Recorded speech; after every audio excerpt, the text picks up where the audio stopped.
Hi, Stephen here for the Idiot Quilter, and here's another interview in my series of interviews with subscribers. Enjoy. Hello, everybody. It's Stephen here for the Idiot Quilter, bringing you another interview with another very creative, very talented individual, Holly from Dandelion. It's Dandelion Quilts or Dandelion. Dandelion Stitches. Yes, get that right. Dandelion Stitches.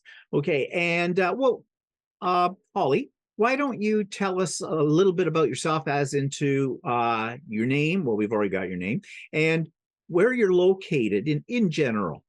Okay, I'm in northern Illinois, pretty close to the Wisconsin border. We're about 2 hours northwest of Chicago.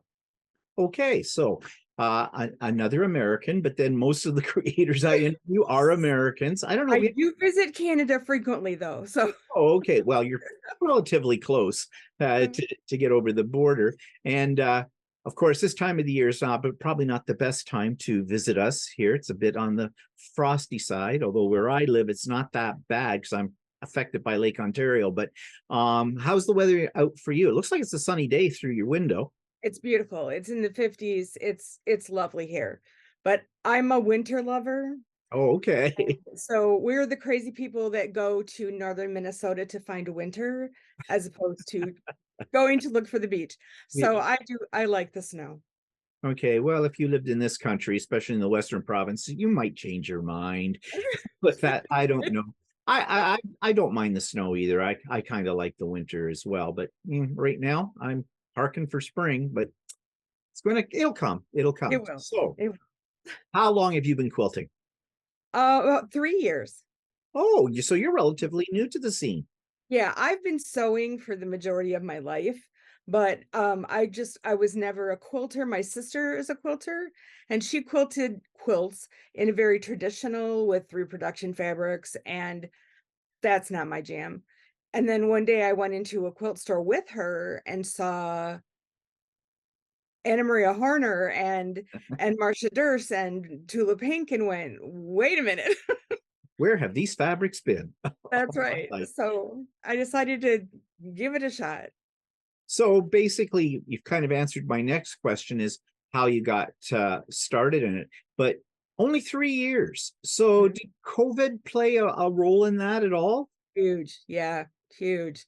Definitely. You know, when you're stuck, my husband works from home all the time anyway, but yeah, when you're at home with nothing to do, sewing is quilting was great fun. Yeah, and I think a lot of people figured that out over COVID as well. And I am not an old quilter either, or been doing it for a long time. Let me rephrase it that way. Haven't been doing it long, a little longer than you.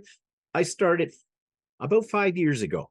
Okay. And I didn't have a sewing background like you do. So I am sure your sewing background probably allowed you to make the transition into quilting fairly easy because you would have known a few things. I did, but I had to break some habits.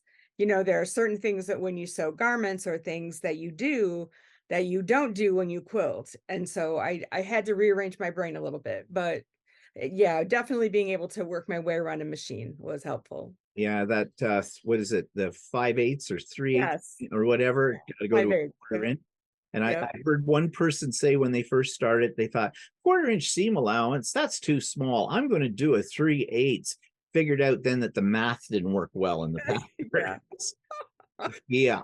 So you mentioned your sister is a quilter. So was she the only influence in your family? Did you have any other influences in both quilting and in sewing in general? My mother was a big sewer. She sewed all my clothing, all our curtains, all our so sewing was kind of just part of my makeup as I grew up. But my sister is the only quilter. Okay. So you didn't have a grandparent or anybody who quilted. No, I was the youngest child of the youngest child. So my grandparents passed very early in my life. Okay, I see that. So yeah, well, when did you start actually? When would you say you actually put a needle and thread through to fabric? Oh, probably four. Yeah. I would say four. I was also my siblings are quite a lot older than I am. So I was kind of an only, and my mother was always looking for something for me to do, Right. and busy hands, Yeah. So yeah, I learned to do wield a needle pretty early. Yeah. So you come from a very rich environment as far as like with your mother and everything like that. So I guess quilting just is a natural transition Yeah. for you. So do you have now? I know this is a hard question, really. It sounds simple, but it's hard. Do you have a favorite creation? And if so, why? I do have a favorite creation. Is this pillow? That's very, very cute. Very um, I love the way the colors came together, and it was my first time making hearts and creating a shape that like was identifiable. And yeah, and it continues to be. I have many other things I love, but that's my fave. Yeah, I think as quilters, it's very hard. That's why I said this question is a difficult question. It's like picking out your favorite child, right? Yep. Um, Yep. although everybody does have a favorite one, but they just don't Good for admit you. it, in polite company. But yeah, picking out yeah, a favorite creation, and I think a lot of times I've heard people say my favorite one is whatever one I'm working on currently. Yep. So yeah. And what do you do with all your quilts? Because well, do you have a lot of quilts? I don't have a lot of quilts. I have maybe 5 full-size quilts. I really prefer smaller. I have the attention span of a flea, so I like to get things done quickly. Plus, I like to learn new techniques, so it's easier to learn a new technique if it's on a smaller That's scale. true. That's very true. Yeah, I Yeah, understand the whole idea of the squirrel mentality. yeah, yeah, definitely. And yeah, the That's well, I planned out everything for this year, I thought, and I've already not following it because oh, that one's nice. I didn't see that before. Oh, uh, that one's nice. So, but that's the beauty, I think, of quilting. It's never a dull moment. And I think you're right about doing smaller projects to learn new techniques, especially when you're starting out in this, because there's so much to learn, kind of a thing. And yeah, smaller projects are probably a really good way to tackle that. So how would you describe yourself as a quilter? I'm asking you to label yourself here. Another difficult question, I know. Are you Do you bend towards traditional piecing, or are you more into the modern? I think you kind of suggested that. Freeform, experimental. How would you label yourself? I would say eclectic. I do lean more towards modern fabrics, for sure, modern fabrics. But I really like the concept of piecing fabrics together to create that block or that whole um visual experience with the fabric. Fabric like romances me. I walk past it and it kind of like reaches out. Yeah.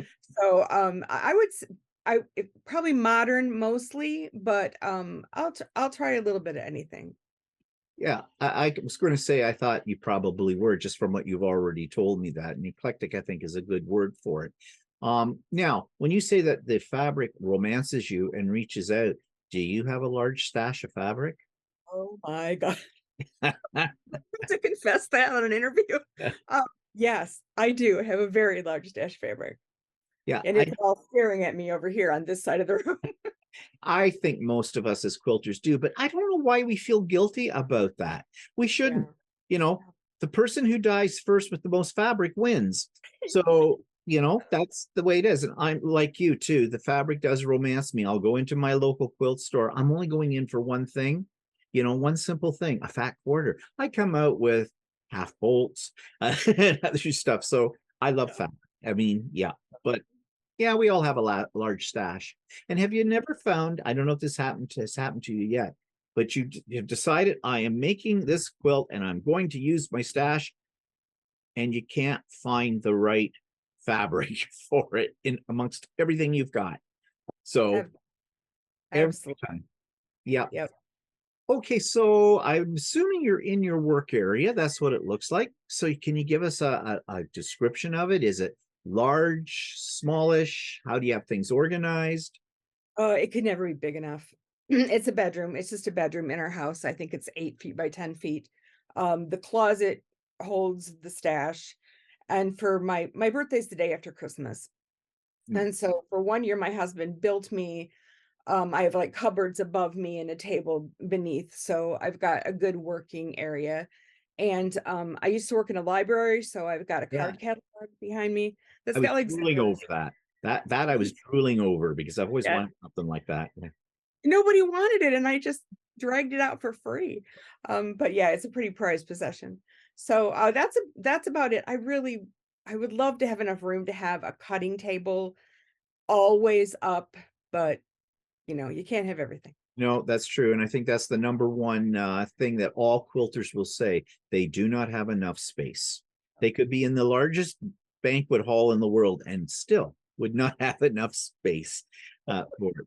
Well, we take up a lot of space, like cutting and pressing, and that, yeah, it takes up a lot of space. And you look like, now maybe you did this because I was interviewing you, but what I can see of your sewing area, it looks very well organized, very neat. Are you that kind of quilter?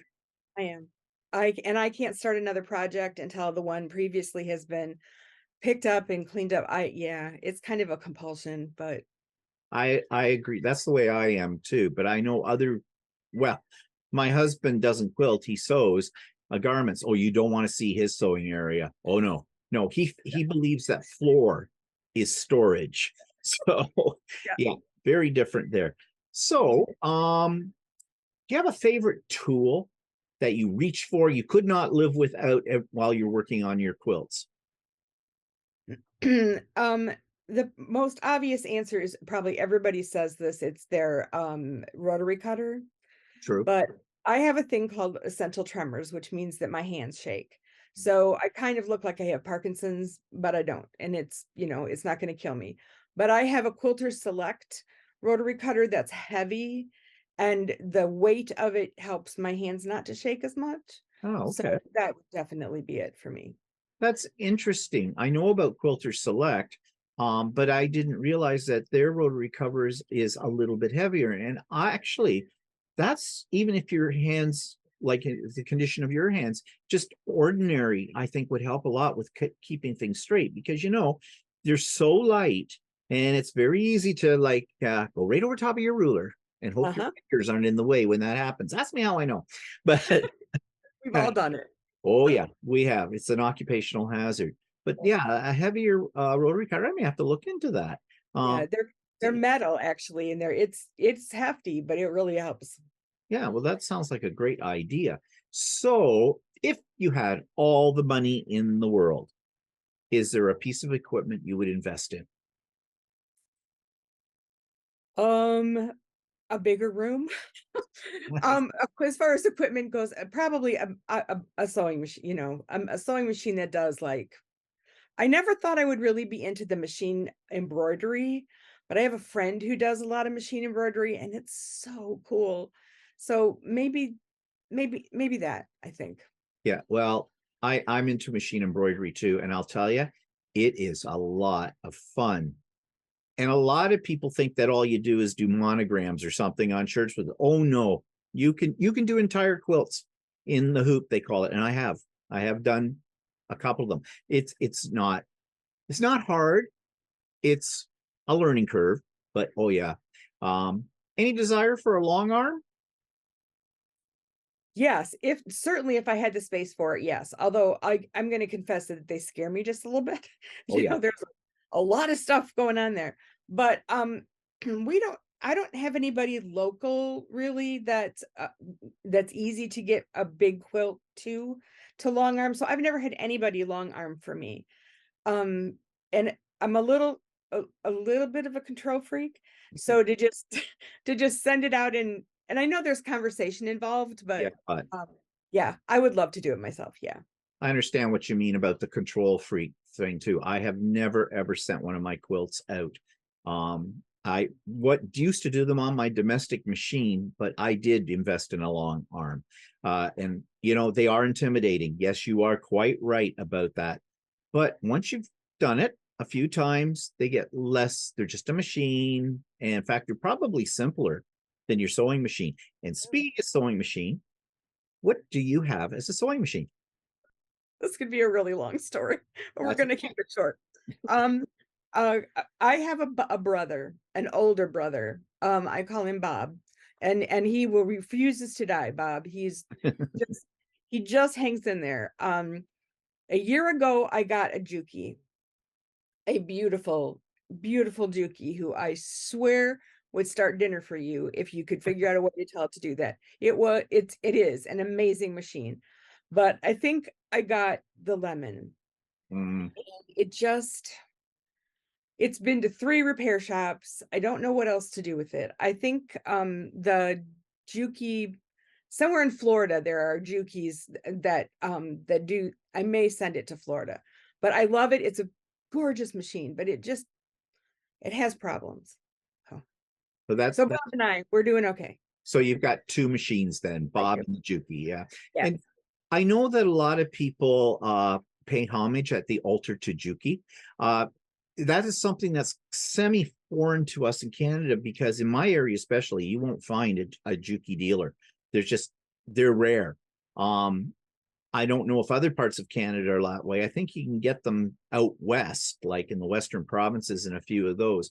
But yeah, everybody I've ever talked to that has a Juki absolutely loves it. But you're the first person to tell me that you've actually been having major problems with your Juki. And you mentioned you got the Lemon. That's what happens to me. I go out and buy something, everybody else doesn't have any problems with it. I get the Lemon in it. So, but yeah, and so 2 sewing machines. Is there any I know you love your Juki, but you're having problems with it. Is there a machine in the future that you would really like to get your hands on? I haven't found her yet. I have a few criteria. I really wanted to have a walking foot that drops down, that I don't have to put the walking foot on it. I wanted to be able to tell me when my bobbin is running out, Mhm. because I lose that bobbin chicken way too frequently. And but I don't yeah, I definitely, with a big enough space that I could machine quilt, because I do my domestic too. So, but I don't know. I guess I'll find her. I'll know her when I find her.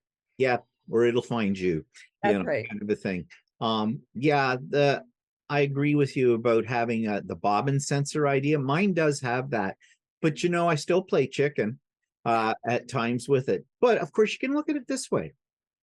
If you lost at chicken, you just got your money's worth out of all that thread that was on the bobbin. Yes, I did. Didn't have any waste. That's the other way to look at it. So, I'm going to change direction here. Have you ever belonged to any kind of, and I know you've only been quilting for 3 years, but have you belonged to a guild or in person or an online group or anything like that? And how was that experience?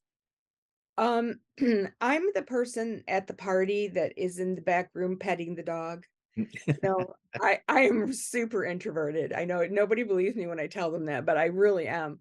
So a group of people is a lot of stimulus for me, and um so the answer is no. Right. Um, I've just recently started a Facebook group for my YouTube channel, and so I'm involved in that pretty heavily, and that's a ball. That's just so much fun. Super positive. And I think one of the things that COVID did for all of us, if there's anything positive about COVID, was the fact that it opened up the whole online quilting community through Zoom, Facebook, things like that. And quite frankly, I did belong to a guild for a while. I don't anymore. That's a story in itself. Why? But we won't get into that because it's not about me. It's about you. And also, but with Zoom, I love it. I belong to a couple of groups that meet on a regular basis. I run ones myself as well, and I absolutely love doing Zoom sew days and little and virtual retreats and things like that. Um, I tend to be a little bit of an introvert too, but you know something? Every creator on YouTube that I have interviewed have all said the same thing. We're all a bunch of introverts. So why do we have YouTube channels? Like, yeah, people aren't going to believe this story, at all. But yeah, we all have that. So do you have like, where do you get your supplies and things? Do you do brick and mortar stores, online, combination of do you have some favorite places you like to hang out at? When I first started, we had a brick and mortar store close by and I loved it, but unfortunately she couldn't COVID. She started like right before COVID and couldn't make it. The stores that we have in town don't really run to my personality, so to speak. And I get the look like I don't I walk in and they're I'm not sure we have what you need. Like I don't know what they think I'm looking for, but um anyway, I love the fabric patch. I love them. I just, I love their vibe, but probably honestly Etsy is the place where I seek out, especially if I'm looking for something that's either out of print or, um, and there you can go and kind of see what the prices are, and you can maybe support a smaller business. And so I'm all about Etsy. Yeah. Well, I do both, but I probably buy more fabric online than from my local quilt store. Although I love my local quilt store. They're just been so supportive and the whole bit, and they've got a good selection and great prices too. But like you probably have found this, you've got something in your mind that you want, and a lot of time the quilt stores have their own personality. You know, they're no two are alike when what they're carrying, kind of a thing, which I like, especially when I go out to physical stores, go on a road trip for them all. I like that with it. But yeah, we have a lot of choices though with using online as well. So do you have any favorite experts? You're 3 years into this. I am sure you have gone to the wonderful world of YouTube to find out different things, the school or university of YouTube, whatever people are calling it these days. So do you have any favorites that you tend to go to fairly often? Um, Fat Quarter Shop, Kimberly, she works at my speed. She doesn't hurry, she kind of gives you the whole nine yards. I can't think of what her name is right now, but she's the oh, Brenda, Conquering Mount Scrapmore. Oh, yes. She's She is Oh my gosh, that woman can take 3 little pieces of fabric and turn it into like, yes. magic. But that yeah, honestly, whoever's available to solve the problem that I've got is my expert. So, Yeah. I wonder what we did in the days before YouTube, because I think that's where a lot of, especially new quilters, that's where I learned how to quilt. yep, Basically, YouTube. That's yep, where I went to. If I want to figure out how to do a mitered corner, YouTube, you yep. know, a wealth of knowledge. So yeah. And of course you have your big names on there like all the time, but never ever, that's as I was saying to you earlier before we started the interview, I want to support the little people out there, because the little people, and when I say little, meaning they're not the big names, they don't have a million subscribers to the YouTube, those people have all kinds of things to share that are worthwhile. So no one should ever poo-pah the, Oh, the and, little guys. sometimes you can look for one thing and then kind of, this person will do it this way, and then another person will do it in another way, and you can kind of find your way by Exactly. seeing how different people do things. So, absolutely. Oh yeah. YouTube's a godsend to all of this. So speaking of YouTube, let's chat rented lips this morning. Let's chat about your YouTube channel, which is called Dandelion Stitches. So when did you start it and why did you start it, first of all? Started a little bit, maybe a year or so ago.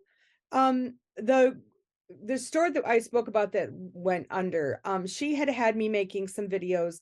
They were doing some monthly subscription box kind of things, and so she asked if I would do some openings for her. And being an introvert and also being very camera shy, I immediately said no, but she convinced me, and it's been super helpful, for me to accept myself.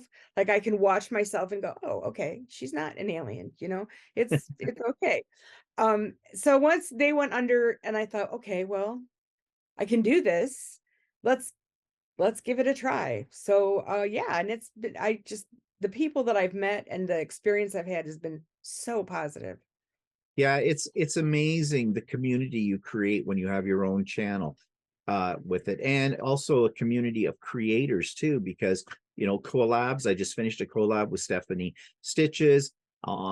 which is great. And I have made a lot of friends with YouTube. You know, I've never met them personally, Yeah. but you Yeah. know, through, you know, so yeah, it's a benefit. So when someone goes to your YouTube channel, what can they expect to find? What's your content? My content has strangely gone from a lot of quilting to a lot of box openings. People love a box opening, including myself.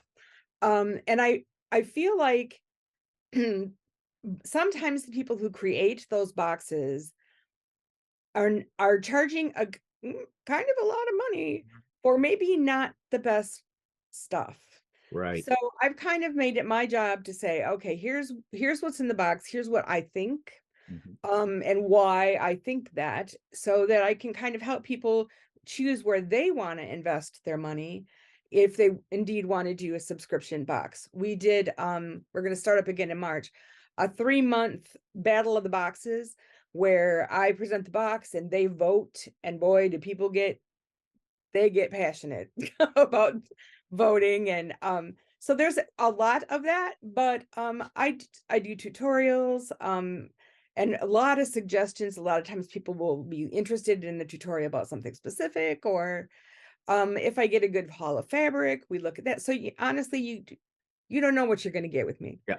So tune in regularly that Right. keep up on what's trending on your YouTube channel. So now being a YouTube creator, we're putting ourselves out there, which makes us very vulnerable. And if we're already a little bit introverted, you know, we're taking a chance, a risk. So have you ever had someone come back and write a comment like, you've done a tutorial, for example, and they've just bashed you because they told you were doing it wrong?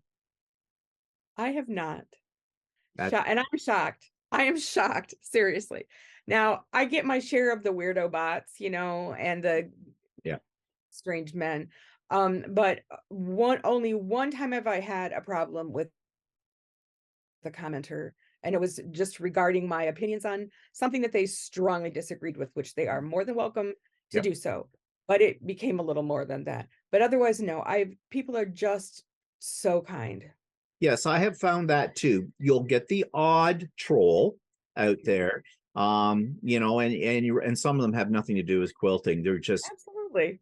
things out there I don't understand. Get a life, No, really. Kind of a thing. But yeah, you're right. Most of the people that are in the quilting community I have found online are very helpful, very kind, for the most part. And if somebody isn't, and I don't like it, you know, we have as creators a very powerful ability. It's called the delete key. that's absolutely. Bye bye. I don't need you anymore. Go on. You don't like my stuff? There's millions of No, YouTube move channels it out there. along. Go find something you like. Yeah, kind of a thing. So, is there anything else you want to tell us about your YouTube channel? Here's your chance to promote it. I try to keep it super positive. I always try to keep a smile on my face, but I'm also extremely authentic. If I feel like I'm feeling crappy that day, I say and it's amazing how supportive people are. I had a little bout with some melanoma, and people were just like super, super supportive. So, but yeah, I try to just keep it happy, just Yeah. a positive place. Well, I was going to say, watching your YouTube channel, the videos you've put up, I find your personality, for the most part, very bubbly.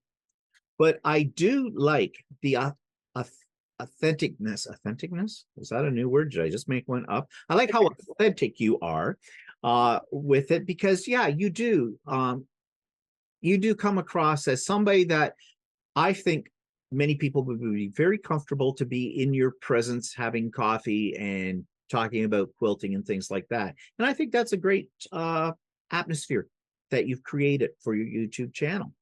So, do you have any challenges or goals that you're setting for yourself for future projects or future endeavors? I'm currently a little bit obsessed with Jen Kingwell. I don't know that person. Oh, hey, look her up. She writes patterns for quilts that are very kind of bohemian, and Mhm. that's probably my style is, and but they scare me. They're they I look at them and go, "Oh, I can do that." Nope, can't. Nope. Putting it down. So she's my goal probably for this year is to do a little Jen Kingwell. And so, But just to to not be afraid. If it looks like it should be fun and interesting, then let's try it. yeah, I mean, thinking outside of the box, because certain things can get very old in quilting, oh, look, more half square triangles. Yay. Yeah. Although I have to admit, I do kind of like half square triangles. But yeah, I like to go out and challenge myself too. And as you grow older, I mean, I know you're just sitting at 29, so like, Oh, but when you I get to turned my age, 55 this year. oh well, me too. Mhm. Welcome to the club. Actually, I turned that last year. But and more on seriously here, we know what happens to our brains as we get older. Mhm. And you got to Yep. keep your brain challenged and do new things, or you're just going to curl up in a ball and that's it, game over. So that's why I like quilting and doing that. And maybe it won't work out. Like I try it, I didn't like it, but I Yep. won't know if I don't try it. And the first time, does anything work out the first time? No. So it's just, as the quilting marine says, it's just fabric and thread. So That's right. yeah. So, do you have any advice then for anybody who might want to get started into quilting? Don't be afraid. Just what you were just saying. Don't be just take it step by step. Just and I was terrified of flying geese. I can't do flying geese. They're yes, you can, and I did. The other thing would be take a picture. Whatever you create, take a picture. So you've got it, make a little notebook so that when you're feeling like, oh, I just nothing's working out, you can go back and look at those pictures. Say, oh, look, I did that and I did that, and keeps your spirits up. I think that's a really great idea, keeping a document or documenting your journey along the way, because you're right. You get frustrated with the project. I can't do this. I'm selling the sewing machine and I'm leaving town. Kind of a Yep. thing. Well, yeah, look back at what you have accomplished, and I think you'd be very surprised at what you have been able to accomplish since you got started. So I think that's really a great idea. And also the fearlessness. Yeah, just do it and have fun while you're doing it. And that's another thing about your Yep. YouTube channel. You look like you're having fun, you know? And Yes. actually, there are some YouTube channels out there with people who quilt. They don't look like they're having fun. They're going, and now I you don't. pick this and, kind of a thing. And it doesn't really, inspire with that. Yeah. So before I say goodbye, is there anything else you'd like to say? Anything we didn't cover that maybe you'd like us to know about? I don't think so. I just, if welcome to my channel if you choose to come and join me there. No pressure. We just love to have more family members, and I'm so excited that you asked me to do this. This has been an honor. Thank Oh, you. well, it's been great. I've loved every minute of our time together. We'll have to do lunch. My people will call yours. All right. But that, Sounds good.